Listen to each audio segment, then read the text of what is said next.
There's a quiet question many people never say out loud even to themselves because it feels awkward, almost inappropriate in a world that celebrates independence and self-sufficiency. The question is this: why does being single feel so expensive? Not emotionally expensive, financially. You do everything right, you study, you work, you earn a decent income, you avoid obvious financial disasters. And yet month after month, it feels like money slips through your hands faster than it should. Not because you're reckless, not because you're lazy, but because you're alone and no one ever explained what that actually costs. In the United States and across Europe, independence is treated like a milestone. Moving out early, paying your own bills, standing on your own feet, it's framed as maturity, success, and progress. And culturally, we rarely question it. If anything, the pressure goes the other way: stay independent, don't rely on anyone, manage everything yourself. Financial advice reinforces this idea indirectly. Budget better, earn more, invest early. But very few conversations acknowledge a structural reality hiding in plain sight. Modern financial systems are not designed for single individuals. They never really were. Let's imagine a completely ordinary scenario. Not an extreme case, not someone struggling badly, just a normal working professional in their late 20s or early 30s. Maybe you live in Chicago, Manchester, Berlin, Toronto. The exact city doesn't matter much anymore because the pattern is surprisingly similar. You earn what most people would call a good income. Let's say around $65,000 a year in the US, or 45,000 euros in parts of Europe. On paper, that sounds solid, above average, enough to be comfortable, enough to save, enough to feel like adulthood is finally stable. But then reality steps in quietly, methodically. After taxes, that salary shrinks fast. In the US, once federal tax, state tax, social security, and healthcare premiums are factored in, your take-home might drop to around $4,000 a month. In parts of Europe with higher income taxes but more public services, you might see something similar in net terms, maybe €2,600 to €3,000 monthly. Again, not bad, not luxurious, but reasonable. Now comes the first invisible cost of being alone: housing.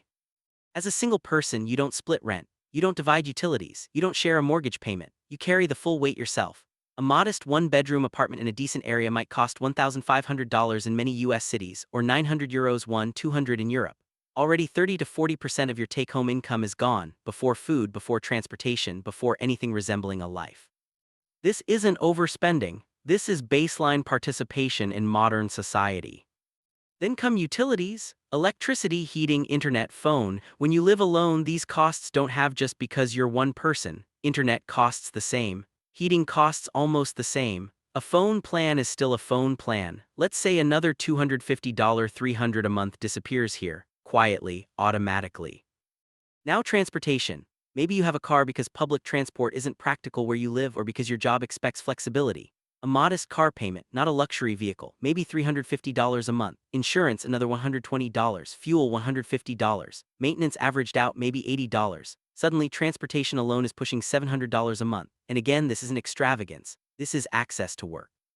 Add groceries. Single-person households pay more per unit for food. Smaller quantities cost more, bulk savings don't apply, you don't split shared meals, you don't divide cooking effort or waste. So groceries quietly creep to $400, $500 a month. More if you're busy and occasionally rely on takeout, which in modern work culture is almost unavoidable. We haven't talked about student loans yet, or credit cards, or healthcare costs, or clothing, or the subtle pressure to maintain a socially acceptable lifestyle: dinners, weddings, birthdays, travel expectations, work appearances. Not luxury, just normal life. By the time all of this is added up, the uncomfortable realization appears: despite earning a respectable income, your margin is thin. Maybe $300 left at the end of the month, maybe nothing, maybe negative if one unexpected expense shows up.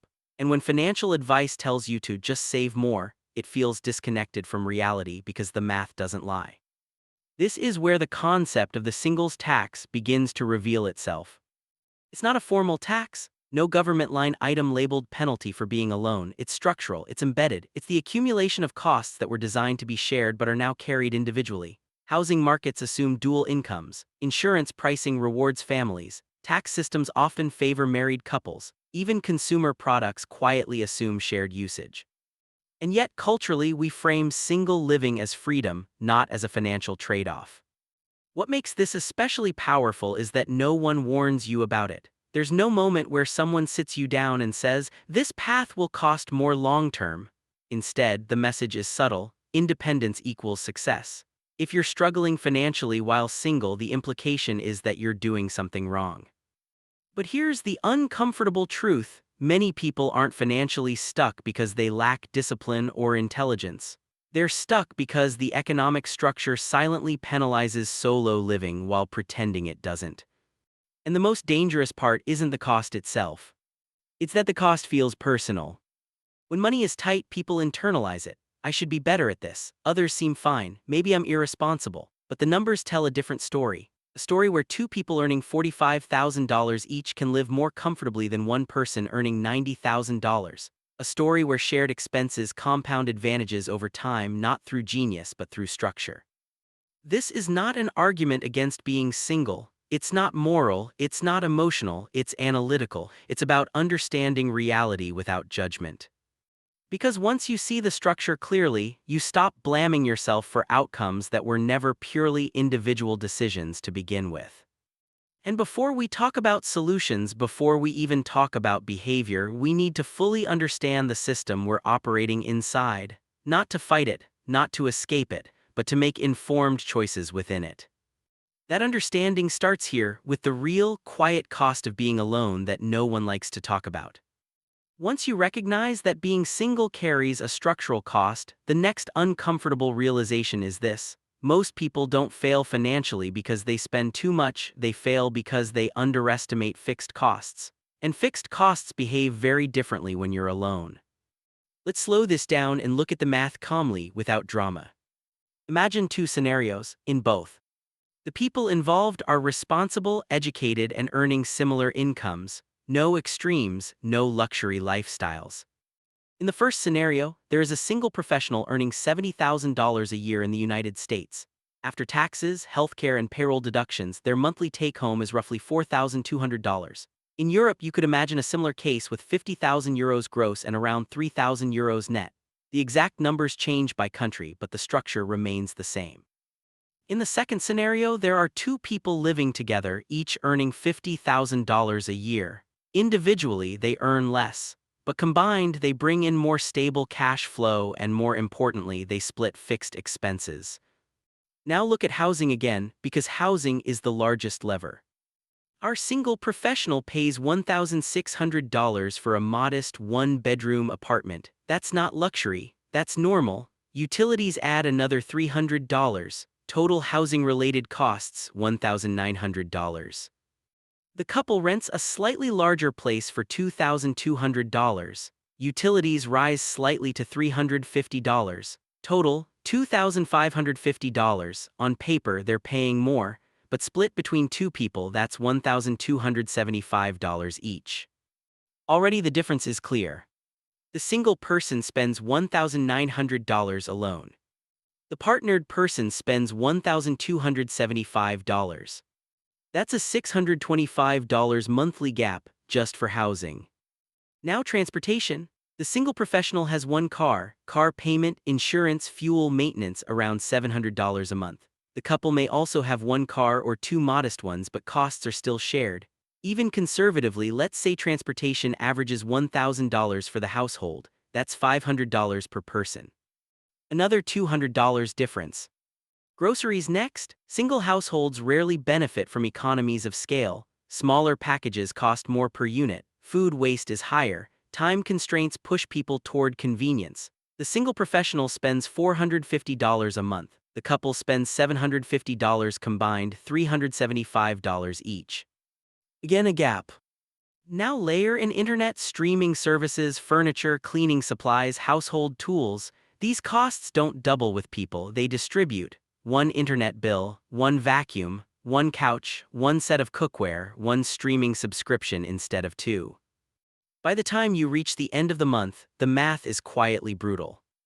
The single professional might spend $3,600, $3,900 just to exist normally. That leaves maybe $300, $600 for saving, investing, emergencies, or unexpected costs, assuming nothing goes wrong. The partnered individual earning less might still have $800, $200 left over each month. This is the core of the singles tax, not higher spending but lower leverage. And here where the real mistake enters, the one most people never notice. When single professionals feel financial pressure, they almost always try to fix it on the income side. Overtime, side hustles, job hopping, certifications, more effort, more output, more exhaustion. But the pressure isn't coming from insufficient effort, it's coming from fixed cost concentration. When you carry 100% of life's fixed expenses alone, income increases don't scale the way you expect them to. A $5,000 raise doesn't change your rent, it doesn't cut your internet bill in half, it doesn't reduce insurance costs, so psychologically it feels like you're running faster just to stay in the same place. And this is where consumer debt quietly enters the picture. Credit cards don't appear because people are reckless, they appear because fixed expenses leave little margin. One medical bill, one car repair, one work-related move, suddenly the gap is filled with plastic. From there the system tightens. Interest payments become a new fixed cost, minimum payments become non-negotiable, mental bandwidth shrinks, decision-making becomes reactive instead of strategic. Not because of poor character, but because constant low-level financial pressure reduces long-term thinking. This is where lifestyle pressure makes everything worse. Single professionals often feel compelled to signal stability, dressing well for work, maintaining a social life, traveling occasionally so they don't appear stuck. None of this is irrational. Social and professional credibility matter, but signaling stability costs money, and when you're alone, there's no one to absorb part of that cost. So what looks like lifestyle inflation from the outside is often just participation in expected adulthood. Here's the critical insight most people miss: the singles tax compounds over time. That $600 monthly disadvantage isn't just $600. Over a year it's $7,200. Over 10 years it's $72,000 without investment growth. With compounding it's far more. That's the down payment that never happened, the emergency fund that stayed incomplete, the investment account that grew slowly instead of steadily. And because this disadvantage is quiet and normalized, people interpret the outcome incorrectly. They assume they're behind because they started late, chose the wrong career, or weren't disciplined enough. But often the real reason is simpler: they were carrying the full weight of the system alone. None of this means being single is a mistake. It means pretending it has no financial impact is the mistake. Financially intelligent people don't deny this reality, they acknowledge it calmly. They don't rush to compensate with overwork or risky decisions. They adjust expectations, timelines, and definitions of progress because they understand the math underneath the emotions. And that shift from self-blame to structural awareness is what allows clarity to enter the conversation.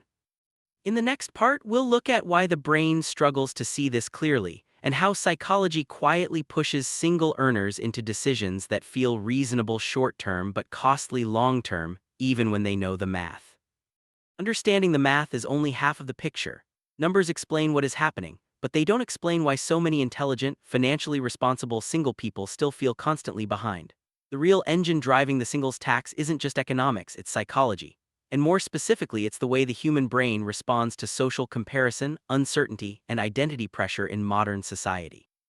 Let's start with something uncomfortable but honest. Money decisions are rarely just about money, they're about belonging. In the US and across Europe, adulthood is marked by visible milestones: the apartment, the car, the holidays, the lifestyle that signals "I'm doing okay." For single professionals, these signals carry more weight because there's no shared identity. When you're partnered, life is perceived as a joint project. Progress is measured collectively. But when you're single, progress is judged individually by others and, more importantly, by yourself. This creates a subtle psychological imbalance. Single earners don't just pay more in absolute terms, they also feel more exposed. Every decision feels like a reflection of competence.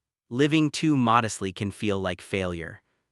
Saying no too often can feel like falling behind socially or professionally.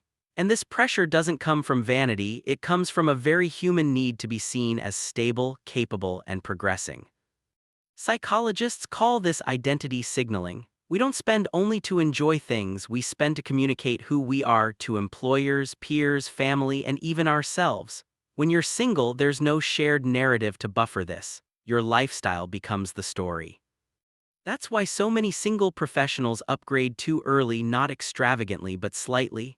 A slightly nicer apartment, a slightly newer car, slightly more dining out. Each decision feels small and justified, Each one is defensible in isolation, but together they quietly erase financial margin.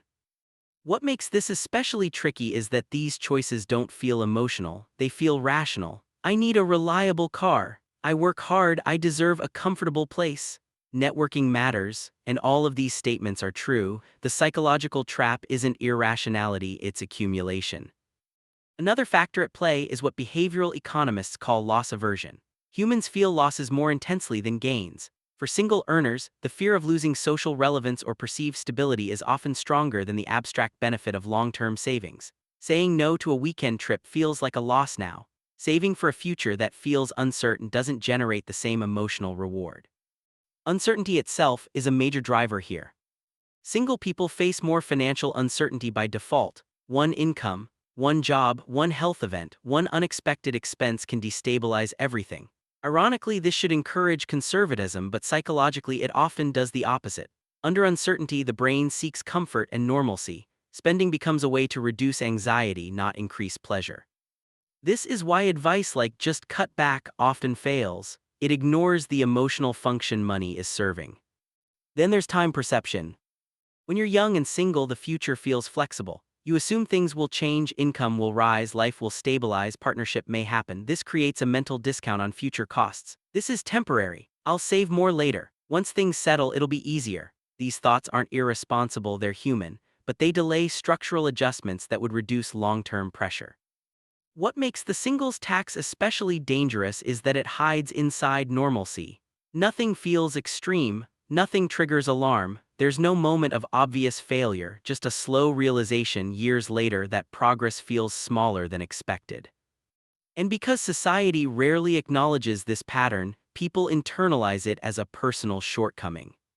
This internalization creates a feedback loop. Feeling behind increases comparison, comparison increases pressure, pressure increases spending to maintain perceived stability, spending reduces margin, reduced margin increases stress, stress narrows thinking, narrow thinking delays change. The loop sustains itself quietly. Financially intelligent people don't escape this loop through discipline alone, they escape it through reframing. They stop asking, "Why am I not further ahead?" and start asking, "What structural factors am I operating under?" This doesn't remove responsibility, it clarifies it. Once you see the system clearly, you can choose how to engage with it rather than reacting blindly. This reframing is not about pessimism, it's about accuracy.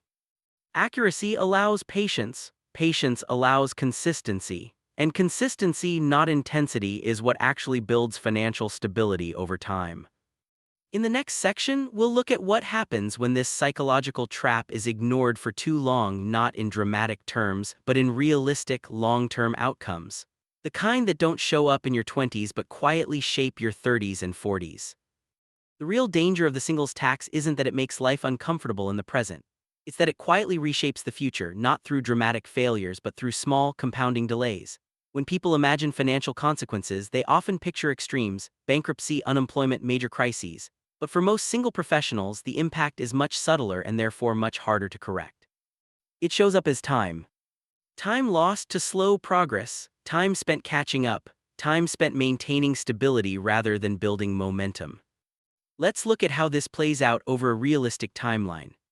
In your 20s, the singles tax feels manageable. You expect expenses to be high, you expect savings to be modest. You tell yourself you're investing in independence, career growth, and life experience. And often you are. There's nothing inherently wrong with this phase. The problem is that the structure doesn't change as quickly as expectations do. By your early 30s, something shifts. Income increases but not as much as fixed costs. Rent rises faster than salaries, healthcare costs climb, transportation costs grow, and suddenly the gap between effort and outcome becomes noticeable. You're earning more but not feeling more secure. This is where comparison quietly intensifies. Peers begin to diverge, not necessarily because they're smarter or more disciplined, but because many of them are now sharing costs. Dual incomes accelerate progress in ways that are hard to see unless you look closely. They buy homes earlier. They build emergency funds faster. They take career risks you can't afford because their downside is buffered. For the single professional, risk becomes asymmetric. Changing jobs feels riskier, relocating feels more expensive, starting a business feels unrealistic, even taking time off to reskill feels dangerous. Stability becomes the priority, not growth, and stability, while valuable, doesn't compound the way opportunity does. This is where the long-term cost begins to crystallize. Savings grow but slowly, investment contributions are irregular, emergency funds remain thin, large goals, home ownership, financial independence, geographic flexibility stay abstract, not impossible, just postponed. Postponement is the silent enemy here. Every year, a major financial milestone is delayed. The cost isn't linear, it's exponential. A home purchased 5 years later isn't just more expensive, it loses 5 years of equity growth. Investments started late don't just grow less, they miss early compounding. Career risks avoided compound into income ceilings. None of this feels like failure, it feels like caution, responsibility, adulthood. And that's what makes it so difficult to recognize. By the late 30s or early 40s, the emotional tone often changes. The question becomes less about monthly comfort and more about long-term security. Retirement isn't immediate, but it's no longer abstract. Health risks increase, parents age, support responsibilities emerge. At this stage, the singles tax reveals its full weight. Without shared costs or shared planning, financial resilience is thinner. Unexpected events, medical expenses, caregiving needs, job disruptions hit harder, recovery takes longer, options narrow faster. And yet, from the outside, everything still looks fine, bills are paid, life is functional, there's no crisis, just a quiet sense that progress required more effort than expected. This is where regret often creeps in, not regret about being single, but regret about not understanding the trade-offs earlier. Not because different choices would have guaranteed a better outcome, but because more informed choices could have reduced friction. The key thing to understand here is that ignoring the singles tax doesn't mean financial collapse. It means financial inefficiency sustained over decades. Inefficiency drains energy, it makes every step harder, it reduces margin for error. And in a system already designed around shared living, inefficiency compounds faster for those carrying costs alone. Financially intelligent people don't wait for a crisis to adjust. They don't panic when they notice slower progress. They recalibrate expectations and strategies based on reality, not social narratives. They understand that progress doesn't need to match peers to be valid, it needs to be sustainable. In the final section, we'll shift perspective away from what single earners are doing wrong and toward how financially aware people actually think about independence, cost sharing, timelines, and stability. Not as rules to follow, but as a mindset that reduces pressure without sacrificing autonomy. Financially intelligent people don't approach money with optimism or pessimism. They approach it with clarity. And clarity begins with accepting trade-offs without attaching emotion or identity to them. This is especially true when it comes to being single. They don't frame singlehood as a flaw that needs to be compensated for, nor do they romanticize independence as a pure advantage. They see it as a structural condition, one that offers flexibility in some areas and friction in others. Once that friction is acknowledged, decisions stop feeling personal and start feeling strategic. One of the first shifts in thinking is how progress is measured. Instead of comparing outcomes to dual-income households, financially intelligent single earners compare themselves to their own constraints. They understand that identical timelines don't make sense under different structures. This doesn't lower standards, it makes standards accurate. Progress becomes internal, not performative. This mindset removes a significant psychological burden. When you're no longer trying to keep up visually, spending loses its signaling function. Choices become quieter, less reactive, more deliberate, not because of discipline but because the emotional pressure has been reduced. Another key difference is how margin is treated. Financially aware individuals prioritize margin over optimization. They don't try to extract maximum lifestyle value from every dollar. They aim to preserve flexibility because flexibility is what absorbs shocks. For single earners, this often means choosing stability over appearance and simplicity over upgrade, not out of fear but out of respect for asymmetric risk. This doesn't mean living minimally or denying enjoyment. It means recognizing that certain upgrades carry hidden recurring costs that permanently raise the baseline. Once a baseline rises, it rarely comes back down without stress. Financially intelligent people are cautious about raising that baseline, especially when they know they're carrying it alone. They also think differently about time. Rather than assuming future income will fix present pressure, they treat time as an asset that must be protected. They know that the earlier financial systems are stabilized, the less energy is required later. This leads to calmer packing, fewer rushed decisions, less dependence on things working out.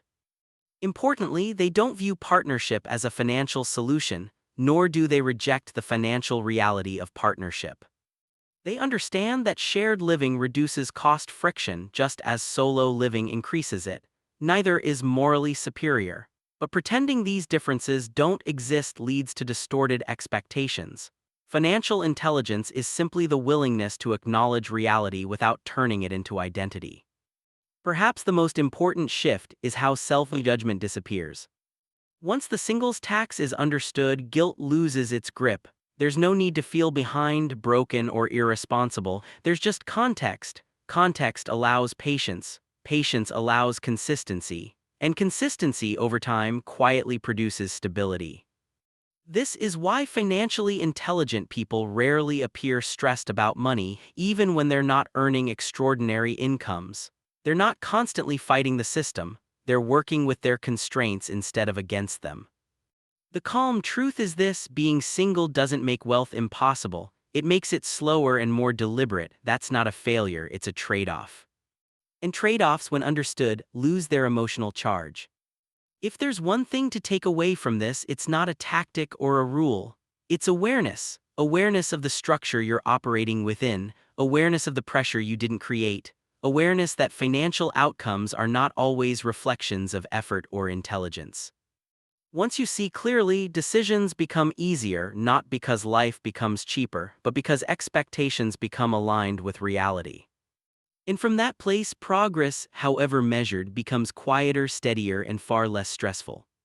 If this way of thinking helps you see your finances with a bit more clarity, consider subscribing to the channel, not for answers but for better questions.